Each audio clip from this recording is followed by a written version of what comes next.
আসসালামু আলাইকুম রহমতুল্লাহি ওবরাকাতু। হ্যান্ডরাইটিং বাংলার পক্ষ থেকে সবাইকে স্বাগতম।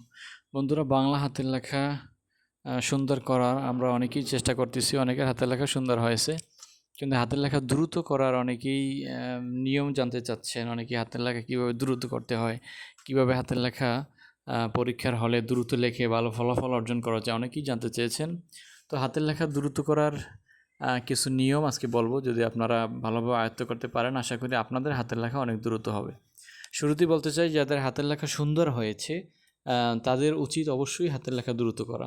কারণ অনেক সুন্দর হাতের লেখা, কিন্তু পরীক্ষার হলে দেখা যায় আপনি সুন্দর হাতের লেখা দিয়ে কিন্তু 100 মার্কের অ্যান্সার আপনি করতে পারবেন না। এর জন্য হাতের লেখা সুন্দরের সাথে সাথে অবশ্যই আপনার হাতের লেখা দ্রুত হতে হবে।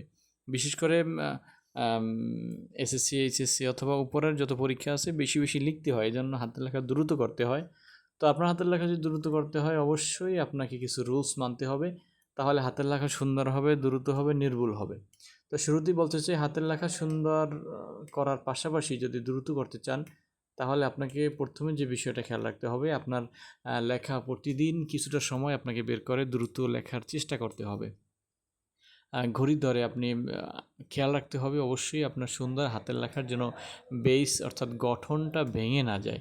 এটা যদি আপনি খেয়াল রাখতে পারেন, তাহলে দেখা যাবে আপনার হাতের লেখা দিন দিন সুন্দর হবে, দ্রুত হবে। হাতের লেখা সুন্দর যদি হয়ে থাকে, আপনি আস্তে আস্তে আপনার স্পিড অর্থাৎ দ্রুততা বাড়াবেন, অর্থাৎ বাড়িয়ে বাড়িয়ে লিখবেন যে 1 মিনিটে অথবা 2 মিনিটে আপনি সুন্দর করে এবং দ্রুততার সাথে কতটুকু লিখতে পারেন। এটা যদি আপনি আস্তে আস্তে প্র্যাকটিস করেন, তাহলে দেখা যাবে একটা সময় আপনার হাতের লেখা দ্রুত হয়েছে এবং হাতের লেখার সৌন্দর্য নষ্ট না হয়। এই জন্য হাতের লেখা দ্রুত করতে হলে অবশ্যই আপনার সৌন্দর্যের দিকে খেয়াল রাখতে হবে, তারপরে দ্রুত লিখতে হবে। তো আশা করি শুরু থেকে শেষ পর্যন্ত আপনারা ভিডিওটি দেখবেন, আপনারাও চেষ্টা করবেন। আর যদি কোনো মন্তব্য থাকে, অবশ্যই কমেন্টসে জানিয়ে দিবেন। হাতের লেখা সুন্দর হোক, দ্রুত হোক, নির্ভুল হোক, এই কামনা রেখে আজকের মতো বিদায় নিচ্ছি। আসসালামু আলাইকুম রহমতুল্লাহি ওবরাকাতুহু।